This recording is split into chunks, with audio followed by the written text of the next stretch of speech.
Welcome to yet another edition of the Daily Report. It's Thursday here in Korea and I'm Min Sun-hee. With temperatures retreating in the Northern Hemisphere, concerns are mounting over a possible pandemic, twindemic that is, later this year. Now we have more on these concerns later on the program. We begin now with the broader pandemic coverage with our Kwon So-ah. So welcome. Hi, Sunny. Now here, there's been a further surge in cases here on the local front. Right, Sunny. A surge by around 400 cases compared to the day before. 2,427 infections were reported as of 12 a.m. this Thursday, and that includes more than 2,400 or exactly 2,400 domestic transmissions and 27 cases from abroad. And if we go over to our graph, mostly 2,000s in the past week, and that is also why the average of daily domestic transmissions now stands at over 2,000, 2,048 to be exact.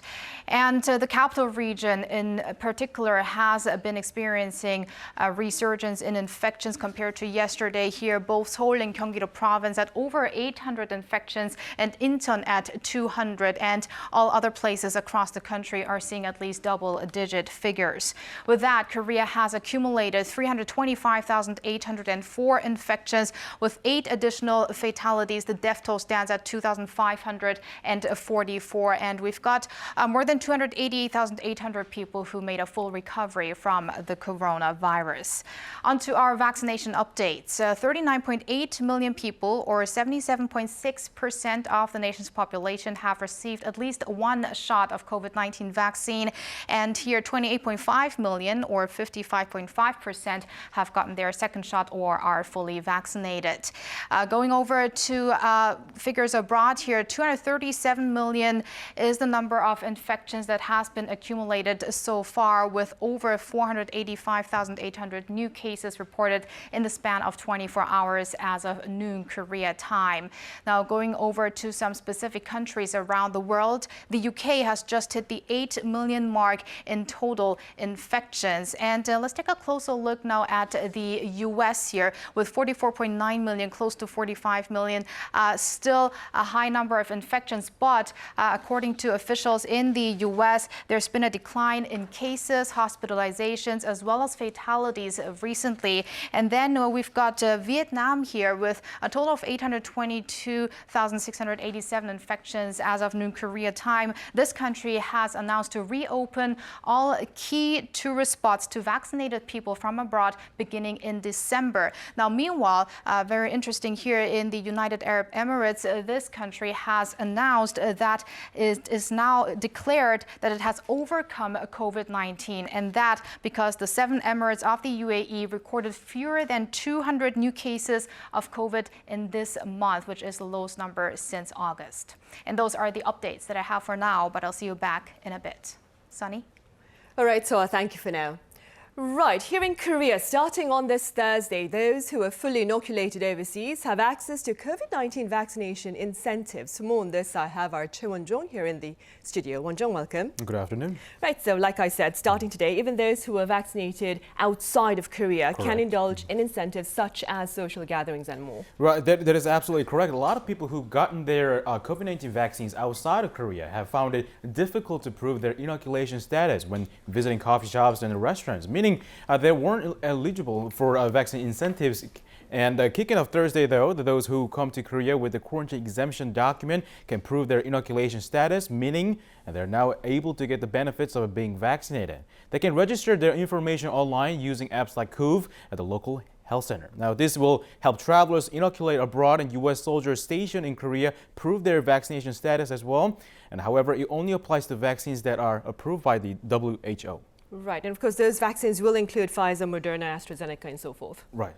Right now, Won-jong, I hear a new side effect has been added to the list of health conditions following COVID-19 vaccination. Can you tell us more? Yes, it's called the menstrual disorder. Actually, there used to be only 7 items on the list of COVID vaccine side effects. However, Korea's health authorities are trying to cover a wider range of symptoms now to strengthen the monitoring system for COVID-19 vaccination. Take a look at this screen up on your screen right now. That we have a fever, a pain, swelling and redness, vomiting, headache, fatigue, allergic reaction, and the now menstrual disorder has been included. Right, I see. Moving forward, Wonjung, what's the latest on offering enhanced protection against COVID-19 here in the country? Well, Sonny, as you know, the health authorities have started taking the vaccine reservations for booster shots for groups who are mostly exposed to higher risk of catching COVID-19. Right, and just for clarity, when exactly did the reservation start, Wonjung? Yeah, just briefly, the bookings for booster shot vaccinations has started since Tuesday. For those underlying conditions, it starts in October 18th, and the actual vaccination will kick off in October 25th. Right, so that's later this year then. I mean, this month that would Right, be. there is. So, Wonjung, who is eligible for booster shots? Right, so since October 5th, those in their 60s and most medical workers has been able to apply for their booster jab. They're getting the mRNA vaccine from either Pfizer or Moderna. To clarify this a little bit more, is if you previously got the Pfizer vaccine for all doses, you will get another Pfizer shot. And if you had 2 doses of Moderna shots, your extra shot will be from the Moderna. However, if you're administered with the AstraZeneca vaccine, you'll still receive either Pfizer or Moderna. Right, so once again, just to clarify that, my husband got the AstraZeneca first and then the Pfizer for his second dose. What will his third dose be then? So that's actually a lot of questions, a lot of people question about it because they will still get either Pfizer or Moderna's vaccine, but the booster shot for Janssen has not been decided yet, so that's we'll see that's going to happen next. But I would like to point out the research says the effectiveness of Pfizer booster shot is 11 times higher for preventing the infections and 19 times higher for preventing severe cases compared to those who didn't have the extra shot. I see. Well, that is comforting to know. All right, Wonjung, don't go anywhere. Stay with us because I have Soa now for a closer look at the latest on the local vaccination efforts targeting young teenagers. Now, Soa, after some deliberation, I hear authorities have decided to disclose details on the vaccination registration rate among these young teenagers. Right. We touched upon this a little bit yesterday, but they have now released the figures. So according to the government's press release on Wednesday afternoon, over 20% of teenagers aged 16 and 17, which is those born between 2004 and 2005, have made their advance reservations to get vaccinated for COVID-19. This in a span of just 4 hours from 8 p.m. Tuesday when registrations opened until midnight. The figure may be translated as an active participation given that authorities are permitting but not strongly pushing for inoculations for teenagers, citing a low chance of children and teens to develop severe or critical COVID-19 symptoms if infected with the virus. Now, those aged 16 and 17 have until the 29th to make their bookings before getting their first out of 2 Pfizer doses starting on the 18th this month. And that's the date when those aged 12 to 15 start making their reservations. Right, and I hear that expectations are quite high, Soa, that the COVID-19 vaccination rate among these young teenagers will surpass that of the seasonal flu vaccine. Right, Sunny. So forecasts are being made after we saw that roughly 20% of reservation rate among those aged 16 and 17 on day 1. Now, if we compare the figure to how many people actually got their flu shots from 2020 to 2021 during the vaccination period for the seasonal flu shot program, 59.5% of teenagers aged 13 to 18 have gotten flu shots. So maybe the first 20% that we just saw were those who were more enthusiastic in making that reservation. So the process may slow down, but there are expectations that there could be a high percentage of teens getting that vaccination. And, you know, the interest in teenage vaccination may also have grown as we have been seeing more and more infections at schools or other educational facilities after the second semester of the year kicked off. And in fact, just recently, there were new cluster infections at an elementary school in the southeastern port city of Busan. Also in Gyeongsangbuk-do province, there was an cluster infection linked to a high school. And again, in Gangwon-do province's Wonju, there was also a cluster infection at a high school. Those were all news that came out just this Thursday. And there are also more at cram schools and many other educational facilities. Right, and like you said, these cases are perhaps encouraging younger people to get vaccinated. Speaking of the seasonal flu that you mentioned earlier on, the seasonal flu shots, so how is that annual campaign coming along? Well, Sunny, as this is the first autumn season for Korea with COVID-19 vaccinations under progress, annual vaccinations for the seasonal flu are progressing simultaneously. In mid-September, the government's free flu shot program has begun for pregnant women, babies, and children, while seniors aged 65 and above will also soon be subject to these free flu shots. Now, registration for seniors aged 75 and above has started earlier this week and will kick off for younger seniors in the coming days. They will get vaccinated consecutively between October 12th and November 30th. Babies from 6 months and children aged up to 8, as well as pregnant women, require 2 doses, others just 1. Those who were not able to make early registrations can get vaccinated throughout early months of next year. Authorities are also calling on active cooperation in getting flu shots, especially amid the pandemic, as they can also help in diminishing confusion with COVID-19 symptoms. Right now, so this is something we'll be touching upon with our panel of experts later on the program. But authorities have also said that receiving the flu shot and the COVID-19 vaccine at the same time should not be a problem. Yes, it's not a problem, but I believe that some experts have been recommending to not get them on the same day or, back to back, but maybe have a slight term in between. Right. Meanwhile, turning back to booster shots, Wonjong, what can you tell us about the launch of booster shots in other countries, including the US, for instance? So yes, you point out very well. In the U.S., you remember the President Joe Biden had a booster shot last week. I believe it was September 27, and the medical workers and the teachers are also urged to get the shot after all. But what's really interesting is that, because I found out from the local news media there, is that the confusion among people are really big there, because some saying that some experts and medical workers saying that this needs to be stopped right away, but then others don't think they need the booster shot because they were suffering so much about after getting the vaccination, because they're getting so much side effects. For instance, after second dose from the Pfizer, the headaches or maybe the fevers are so much after all. So that's why they are saying that I don't need any more booster shot. But then, so I think the lack of information about how effective the booster shot is and why actually they need one is really lacking in the United States, I believe. Now, so then, aside from the US, you mentioned the UAE earlier on when you were talking about your general overview of the COVID-19 situation across the globe. And you spoke about the country having declared that the fight against COVID-19 has neared an end because their vaccination rates are quite high. Exactly. Are they thinking about exploring the option of booster shots? Do you know? Yes, I believe so, and especially because the UAE, in fact, had a vaccination rate of over 90%, if I remember correct. And just to clarify, in my earlier report, I mentioned that the 7 Emirates of the UAE had fewer than 200 new cases this month, and that's the lowest figure since August last year. So that has really declined a lot. And the UAE, in fact, recently just authorized the Russia-developed one-shot Sputnik Light vaccine as a booster shot, just having authorized the shot alone, the vaccine, the product alone, and also for the booster shot.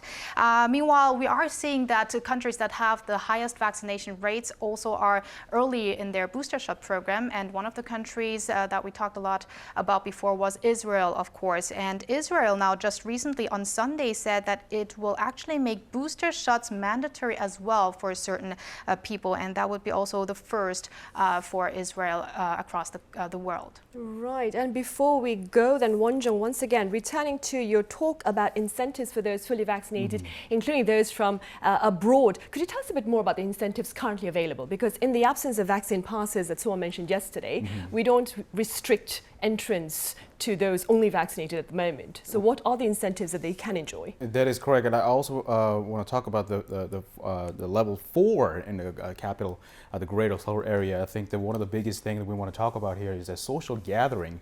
For instance, before, so 6 people are allowed, but before 6, with 6 people with the 2 fully vaccinated, but after 6 p.m. still 6 people are allowed, but with the 4 fully vaccinated. So that's the biggest thing here. And another thing I want to point out is that if you're fully vaccinated and you had a contact with, let's say you have a COVID-19, catch COVID-19, and then I'm fully vaccinated and we had a medical contact, and after all, and then I am actually exempt from the isolation. So that's another biggest incentives that I want to talk about. Right, well, that is good to know. All right, Wonjong, thank you very much for that. And Soa, thank you for being with us today. My pleasure.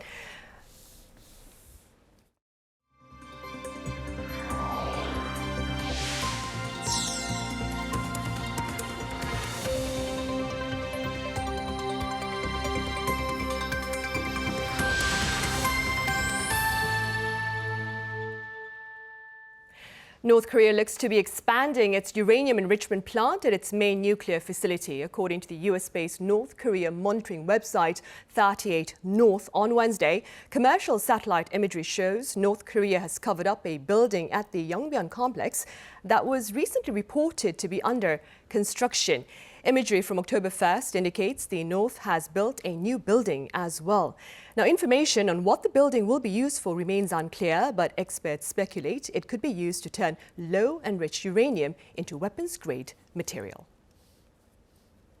Meanwhile, as part of efforts to better address bilateral concerns, US President Joe Biden and his Chinese counterpart Xi Jinping are poised to hold virtual talks in the weeks ahead. Kim Sung-min reports. U.S. President Joe Biden and his Chinese counterpart Xi Jinping are expected to hold a virtual bilateral meeting before the end of this year. That's according to a senior U.S. official on Wednesday who said an agreement in principle for the virtual meeting has been reached between the two countries. The official added that the presidential meeting was proposed after Biden mentioned that he would like to be able to see Xi again during their phone call last month. Details on the meeting are yet to be worked out. The tentative agreement came after a 6-hour meeting between White House National Security Advisor Jake Sullivan and China's top diplomat Yang Jiechi in Zurich on Wednesday. The central goal of the meeting was to improve communications amid rising tensions between the two countries over the issue of Taiwan.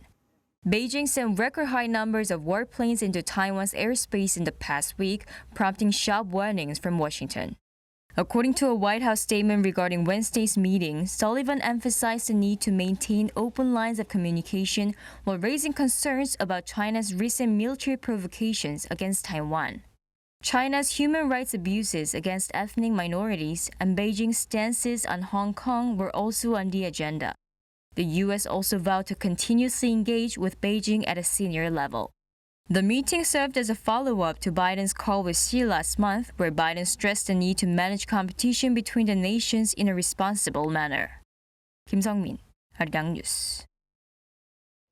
The International Monetary Fund believes consumer price inflation will peak this autumn before retreating to pre-pandemic levels by mid-next year. But the fund warned on Wednesday a shortage-driven inflation spike could prove persistent.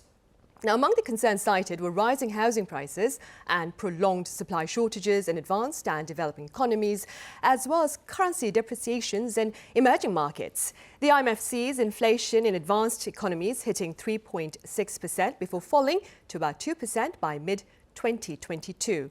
Emerging and developing economies, for their part, will see inflation decline to around 4% next year after peaking at 6.8%. Meanwhile, shortages in manpower on supply chains are affecting businesses large and small, all amid a growing fuel crisis that is plaguing quite a number of countries, including the UK. Our Ji-young reports. Major fast food chains in South Korea, including Lotteria and McDonald's, are experiencing an unprecedented shortage of French fries. This happened due to the delay in French fry imports from the U.S. amid the strained marine logistics system. At the port of Los Angeles, there are more ships than docking spots, and dozens of cargo ships loaded with goods are trying to get into port. Importers are waiting to pick up their cargo longer than ever before. Containers are sitting on port for an average of 6 days compared to 2 days wait in more normal times. As the pandemic prolongs, there are insufficient workers at ports, and particularly there are not enough truck drivers to carry goods. Amid a shortage of tanker drivers, the UK is experiencing a fuel crisis. Britain orders soldiers to supply fuel to petrol stations across the country in an effort to seize more than a week of shortages at service stations that left drivers without fuel. The UK is not alone in experiencing a fuel crisis. Demand for energy in major countries around the world is exploding as the global economy recovers and the winter season is just around the corner. In the US, West Texas Intermediate crude, which was priced at $50 a barrel at the beginning of this year, closed on Wednesday local time at almost $80 a barrel. Also, natural gas prices are going through the roof at around $6 per million BTU in the US, recording the highest price in 7 years. Meanwhile, some say the so-called greenflation is holding back economic recovery as power bills are surging due to less coal production amid the transition to clean energy. Prices of natural gas or coal are soaring due to the imbalance of supply and demand. If this lasts, it could negatively impact the global economic recovery. Concerns are rising that a supply chain bottleneck and energy crisis could further add to inflation pressure around the world. 엄지영, Arirang News. And amid those concerns, as reported by our Jeong, a local think tank has also shared a cautionary outlook on the Korean economy as its rebound is reportedly losing steam. Our Min Soo-kyun has more. South Korea's economic recovery is slowing due to a slump in the face-to-face service sector.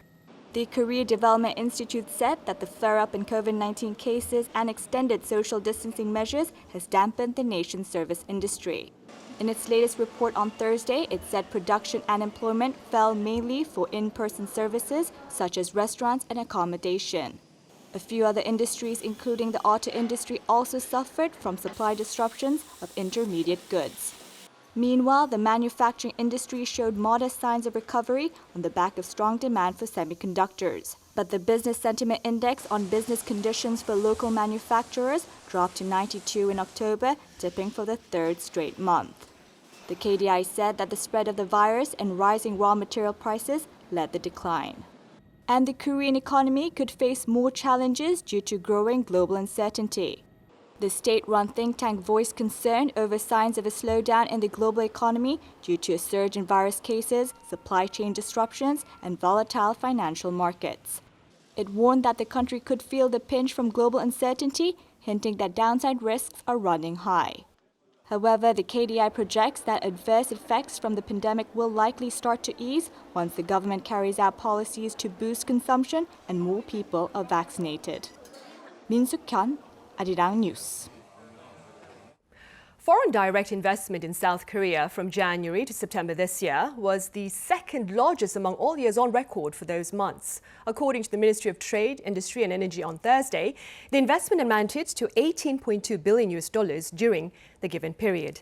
Now, this is up some 42% on year. Fueling the surge were investments into high-tech fields, including the Korean New Deal projects and digital infrastructure.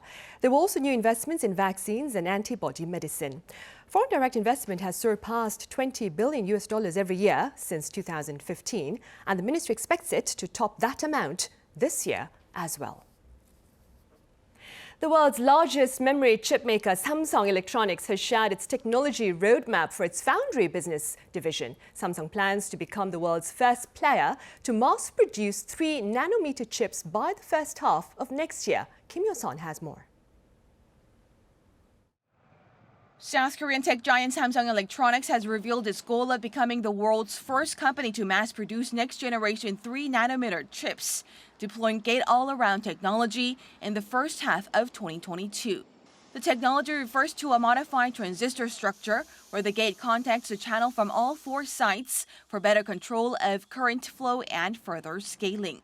This was announced on Wednesday during the Samsung Foundry Forum 2021 held online under the theme of Adding One More Dimension, where the company announced its future tech plans. Samsung also expressed confidence in its foundry business, which it says will be able to mass-produce 2-nanometer chips in 2025. Samsung also introduced its upgraded FinFET-based 17-nanometer process with the aim to deliver more cost-efficient and applicable products. FinFET, or Thin-Field Effect Transistor, refers to a transistor with a 3D structure. In November, the company says it will hold the Samsung Advanced Foundry Ecosystem Forum virtually. The forum explains that it will serve as an opportunity for Samsung to beef up relations with its partners and clients around the world. Kim Hye-sun, Arirang News. Right, and Samsung Electronics ranks 7th in terms of popularity among IT students worldwide. Global HR consulting firm Universum on Thursday published its annual rankings of the world's most attractive employers. Samsung Electronics has ranked within the top 10 in previous years, but this year's 7th place marks the company's highest ever position on the list. Google topped the list, followed by Microsoft and IBM. The list was compiled by surveying IT students in major countries, including Korea, the US, and China.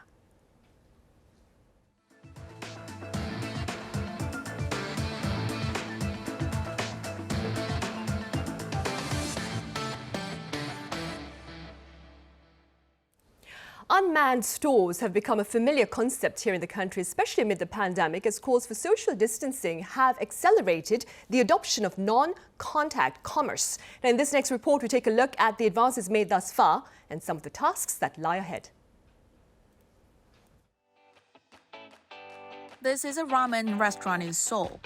Here, there is neither a server nor a cashier. Customers are using a self-ordering kiosk.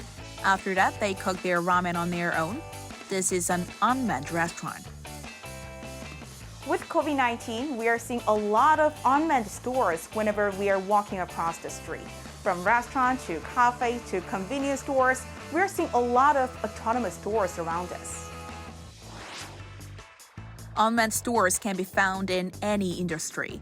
From supermarkets to electronic stores to clothing stores, the trend of automation is spreading fast. I have visited several unmanned stores myself. The concept of unmanned stores are no more new to the self-employed. There are about 1,000 autonomous stores as of this year, and it is estimated that there are over 4,000 ice cream discount stores across the country. And experts said it is COVID-19 that served as a catalyst for the growth. 팬데믹으로 인해서 비대면 시대가 열렸고 결국에는 이제 소비자와 또 판매자가 접촉도 좀 원활하지 않은 상황이고 또 고객들도 가능하면은 이렇게 접촉을 원하지 않는 이런 상태이기 때문에 또한 이제 직원을 고용하기도 어려운 상황이 됐습니다. 그래서 이런 상황에서 무인 점포에 대한 이제 수요가 좀 늘기 시작했다 이렇게 볼 수가 있고요. Cost efficiency is one of the main reasons why self-employed people decided to turn into unmanned stores. Speaking of the key advantages, you can reduce both labor costs and the burden of manpower management. In a survey of self-employed people, when asked why they were considering opening unmanned stores, they named the burden of manpower management as the reason. 제일 중요한 거는 인건비 부담을 줄여가지고 전체적으로 코로나로 인해 가지고 여러 가지 경제적 사정이 안 좋기 때문에 고정비를 줄이고자 한 게 제일 크죠. Since COVID-19, the increase in unmanned stores has become an irreversible trend worldwide. According to an analysis by a research company, the global autonomous convenience store market is expected to grow from about $67 million in 2019 to $1.64 billion by 2027. Unmanned stores are convenient and, of course, cost-effective. However, as the number of such stores increases, concerns over a possible decrease in the number of jobs in sales are also mounting. In fact, according to a survey, 6 out of 10 part-time workers said that they are anxious that they would be replaced by kiosks. 이런 무인 점포들이 일종의 이제 보안책으로 그 로봇가 들어가 가지고 그 고객이 원하는 온디맨드 서비스를 제공하는 경우가 있습니다. 그렇게 되다 보면 결국 그 로봇가 일자리를 갖다 대신을 하기 때문에 고용이 줄어들고 노령화 사회가 진행이 되다 보니까 노년층이 무인 점포를 갖다 쉽게 이용하기는 거의 쉽지가 않습니다. 그 다음에 또 경우에 따라서는 장애인들이 또 무인 가게에 이제 진입을 하는 데 있어서 불편함을 갖다가 겪을 수가 있다는 것도 그것도 이제 문제라고 할 수가 있겠고요. Meanwhile, a series of shoplifting have made it difficult to manage unmanned stores. The number of shoplifting cases in autonomous stores, which was about 203 in 2019, has already surpassed 600 by May this year. Experts say that more time is needed to improve the current system. 특히 이제 그 선진국 같은 경우에는 셀프로 기름을 넣는 그런 시스템이 갖춰져 있지만 스텝이 대기하고 있습니다. 셀프 주유기를 갖다 이용 못할 이런 사람들이 있거든요. 그것을 보완하기 위해서 이제 그 전문 스텝이 있습니다. 그래서 앞으로 이제 그런 모양이 될 것으로 보고요. 무인 점포에 대한 수요는 많아질 것이고, 뭐 기술의 발전도 아마 거기에 뒤따를 것으로 예상은 됩니다.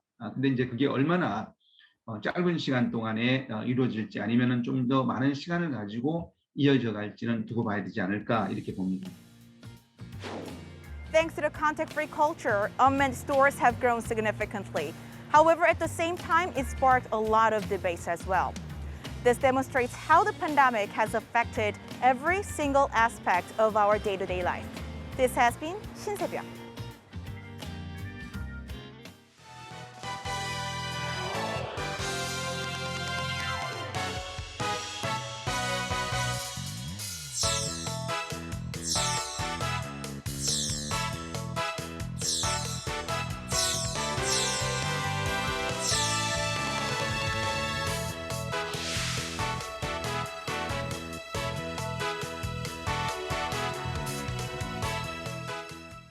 The term Twindemic, which was tossed around in the media late last year, refers to the dual threat of a severe flu outbreak coinciding with the current pandemic in the months of autumn and winter. Well, it's that time of the year again here in this part of the world. So in today's panel discussion, I have health experts weighing in on the possibility of a twindemic this time around. Now, I have Professor David Kwak from Sooncheng University. It's good to see you again, Professor Kwak. Good afternoon. I also have Dr. Kim Seung-taek from Institute Pasteur Korea. Welcome back, Dr. Kim. Good afternoon. Professor Kwak, in the absence of the long weekend factor, Korea's daily tally today surpassed 2,400 cases. Let's begin with a few words on this latest surge. Right, so I want to rather be neutral on the matter and only look at the numbers. If we closely followed up on the numbers, we may feel that the trend is rather decreasing slightly from the past week or so, even considering the fact that we had a long weekend over the last weekend, and also we're heading to another one towards this weekend and still.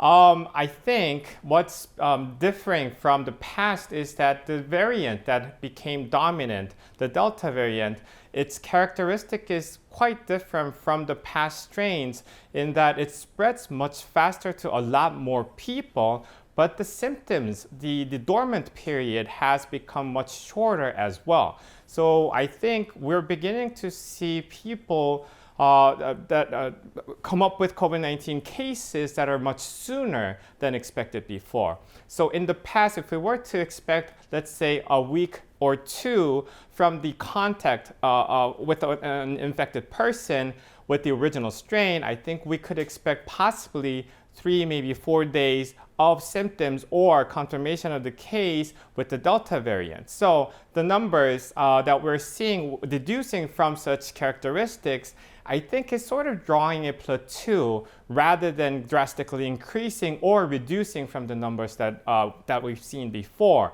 So I think we're going to continue to see not such a without such a difference from the numbers before, but we're going to continue to see the numbers that we're currently seeing most likely, but also realistically speaking, if we were to see let's say, more complacency from the people due to the long weekend, or let's say family gatherings or social gatherings for that matter, obviously the number is going to increase even further. Let's hope that that won't happen. But as far as the numbers are concerned, because we've been through a long weekend already and we're currently seeing rather a stabilization of the number, I think that's what we are also going to continue to see in the future as well. Right, and the concern is we are looking ahead to a long weekend later this week as well. That's correct. So that's further why we need to be extra careful not to be gathering physically with other people yet. Right. And now, Dr.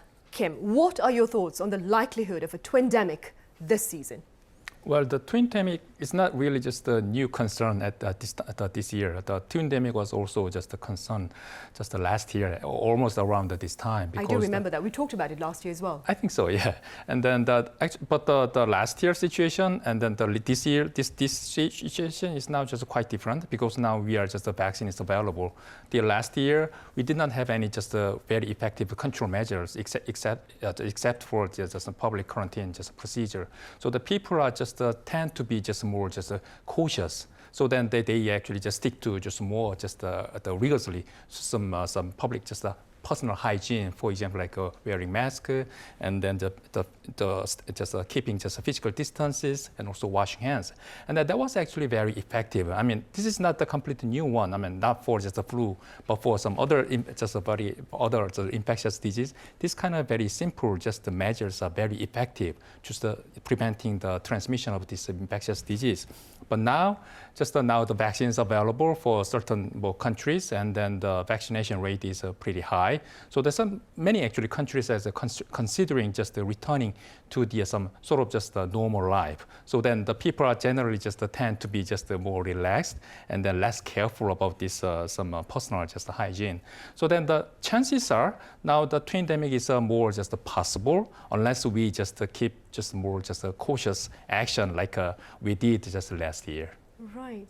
And keeping in mind what Dr. Kim has just said, Professor Kwak, last year we reportedly did mark very record low flu activity, and some pundits are saying because of that reality we might actually see a frightening outbreak this year. Could you explain that for us? Right, so it's a claim made by numerous doctors, mostly in the UK, and they're theorizing because we lacked exposure to influenza virus the last year, not as much as the ones that we did it before, we're going to have less of the immune system ready for influenza virus this year.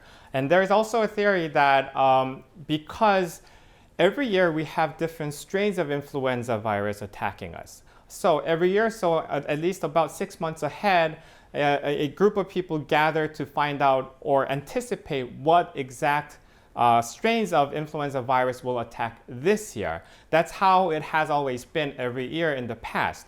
Now, having had such low numbers of influenza cases last year, it's harder to deduce what kinds of strain might attack this year. So that theoretically means that for the vaccines that are available currently is deduced from very low numbers of cases from the last year, and it just may not work. Now, I must iterate that these are all only in theories.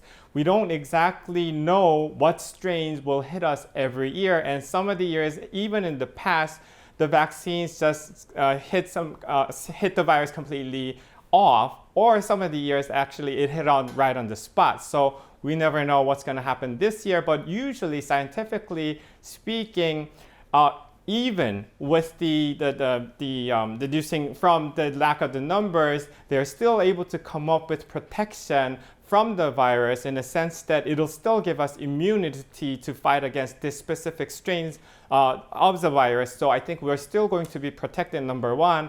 But also number two, the theory that claims our immune system might be weaker than before due to the lack of exposure, I think it's not so heavily grounded to the fact that we still had exposure to influenza virus. We are still going to be, in many other countries around the globe, many of us are still going to be wearing our mask on. We're still going to be socially distancing from each other, which decreases the chance for even the influenza virus to transmit to others. So I'm still having my fingers crossed that even this year we'll continue to see low numbers of influenza cases as well. Right, hopefully that will be the case. And Dr. Kim, just for the sake of a better understanding of the dangers posed by being dually infected with the flu virus and COVID-19, what more can you tell us?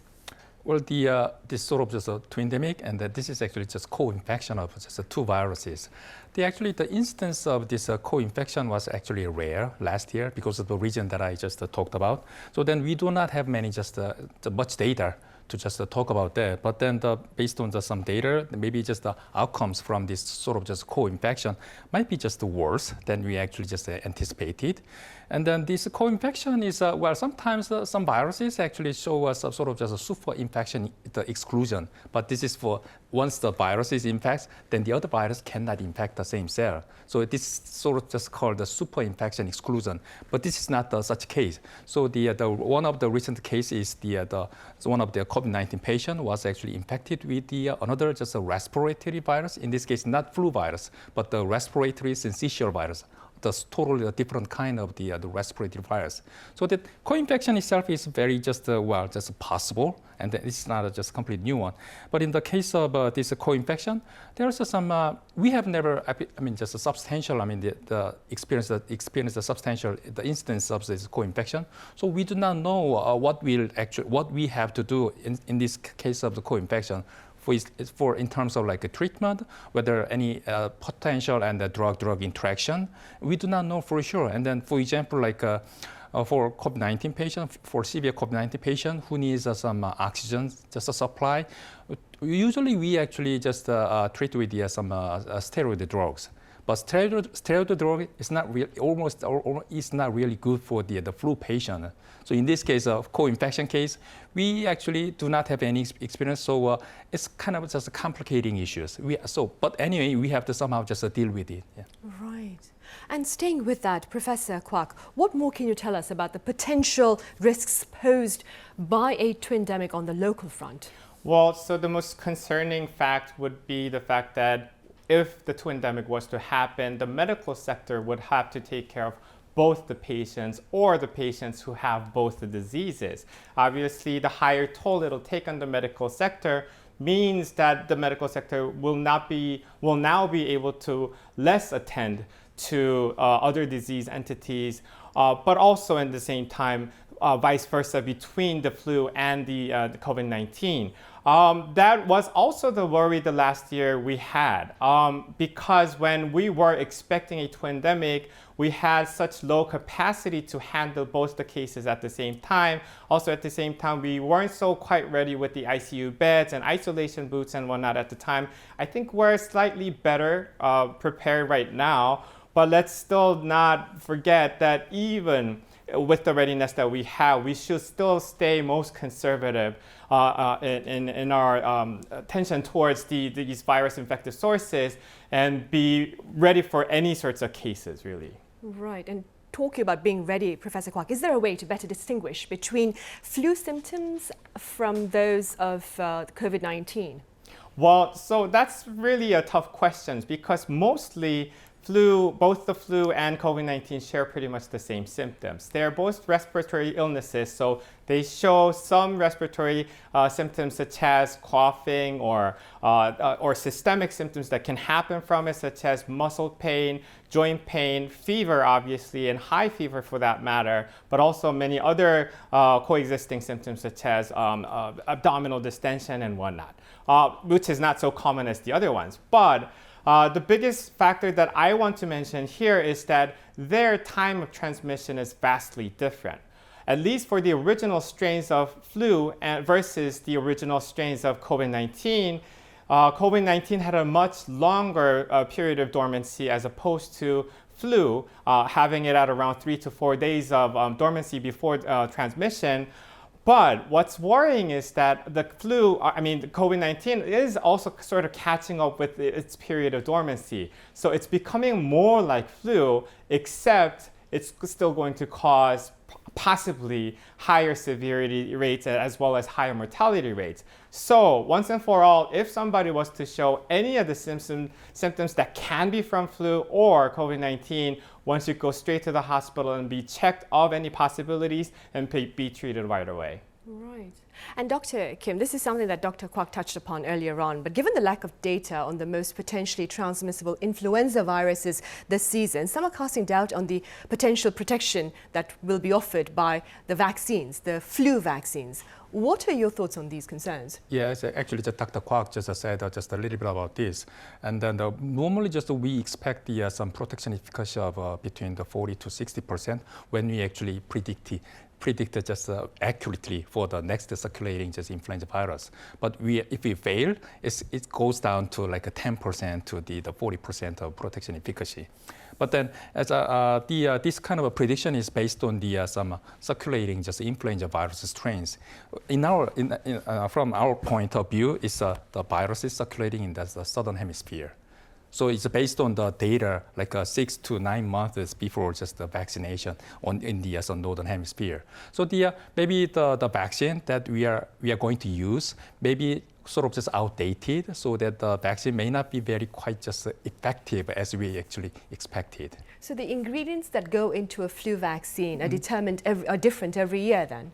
Right. Actually, just the virus changes. It's like some mutation, actually, the variants. And then those variants actually just emerge more often in the case of the flu viruses. Right. Dr. Kim, regardless of these doubts then, which groups do you believe need to be inoculated against the seasonal flu? And what can you tell us about the timing of this inoculation? Well, first of all, the elderly people should get the flu shot, and then also the people with some underlying just medical condition. And then for the very young children, for example, for flu shot is actually available for just young children above the just 6 months of age. So then it's now just compared to the COVID-19 vaccines, now just based on some recent clinical trials. Now in the U.S. maybe more than just 5 years old, but now in Korea we are just more than 12 years old. So then there's some substantial gap that in terms of the eligibility for the vaccination for just flu and then COVID-19. So at least for these young children who are not eligible for the COVID-19 vaccine, they actually had better get the flu shot. And then for the some ideal time for get the vaccinated for the flu, and then ideally it's September or just until the end of this October. But once it is just over this period, it is still just getting just vaccinated than not. Right, I see. So hopefully we should be able to do this within the month of October at the latest then. Hopefully, yeah. Right. Professor Kwok, now, authorities have said that both the seasonal flu and COVID-19 vaccine can be taken at the same time. This is something that my colleague Soa and I addressed earlier on. What are your thoughts on this? Well, obviously, I completely agree with the stance. Well, the protocol sort of changed about last month or so. It used to be that because we did not know much about the interference or the co-inhabitants of these two different vaccines at the same time, it used to be recommended that it should be at least 2 weeks put apart for different types of vaccines, either before or after COVID-19. Now we have actually the world has come to conclusion that having vaccinated already millions and millions of people, that they saw no certain side effects to increase because they were co-injected. There was also a recent study that came out of the UK where they compared people having received both the shots at the same time or against the people who received one plus a placebo, and they saw no big difference in side effects or even the severity of the side effects from those two groups, showing that people who receive both the shots, flu shots and COVID-19 shots together should not have any more side effects than the people who has just one of the vaccines. Right. Now, Dr. Kim, starting like mid this month, there'll be a host of inoculations taking place for booster shots for healthcare workers and the elderly. We have young teenagers starting their inoculations as well, pregnant women. What measures do you suggest to ensure or discourage or prevent, that is, mishaps?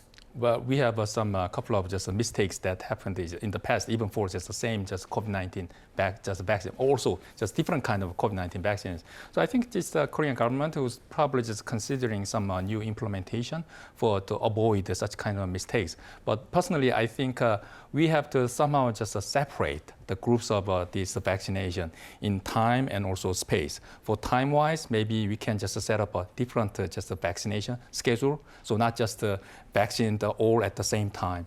And also in terms of space, we can just designate some one room for like some COVID-19 vaccines and the other room for like flu vaccines. But this is my just a personal thought. Yeah. Right, and staying with flu vaccines, Dr. Kwak, what efforts do you propose to perhaps boost public participation in our seasonal flu vaccination campaign? Well, we have probably discussed the same matter with COVID-19 vaccines before. Obviously, we can offer incentives to those people who receive both the shots, such as maybe allowing to gather a little more closely or larger in numbers. But considering what's going on right now, we have become much more complacent, compare ourselves to what happened last year. I guess we need to educate ourselves what has changed thus far, that we have gotten much more used to living with COVID-19 as it is right now, but we have also become much more physically closer than before because we're slightly less scared of the disease of COVID-19 than the last year. So we need to educate people that as a society, we have become physically much closer, and that would expose us to higher possibilities of getting either the co-infection or influenza or COVID-19. So we need a method to educate ourselves and remind them that they all should get influenza shots when they're offered, but also the fact that influenza shots are available for free to certain groups of people. Maybe we could inform them those facts as well. Right. And before we end the program, Dr. Kim, I'd just like to ask you about Pfizer's efforts to use the mRNA platform to develop a flu vaccine. What can you tell us about this? Well, the vaccines that we are using for just the flu is mostly just inactivated vaccine, which is just a killed vaccine, and the other one is live attenuated vaccine. And then, well, but mostly I think it's a killed vaccine is a major one, and then in this vaccine is mostly just induce sort of just B cells, so which is actually eliciting just a neutralizing antibody. But the efficacy is, if it is good, the prediction is good, the 40 to 60%. But for the mRNA vaccine, that as we actually experience in the COVID-19, this actually elicits both B cell and the T cell response. So it's the antibody response and the cellular immune response. That's probably why we are achieving very high just protection efficacy, like more than 90%. And then one of the advantages for mRNA vaccine is that we can actually develop very fast compared to the conventional just flu vaccine. Once we have the genome, just a viral just genome information, we can actually generate very fast. So we actually just remember that the Pfizer also announced that for the vaccines, the potential vaccines for variants, they said they can actually develop within 3 months. Because the information is just the only thing they need. So I think maybe just this fast development is one of the just advantage for this mRNA vaccine, and then very fast adapt themselves to the newly emerging just the type of the viruses as well. All right, Dr. Kim, as always, thank you very much for your insights. Professor Kwak, thank you for being with us today. Thank you. All right, well, that brings us to the end of this edition of the Daily Report. We'll be back on Friday, same time. Join us then. Thank you for now.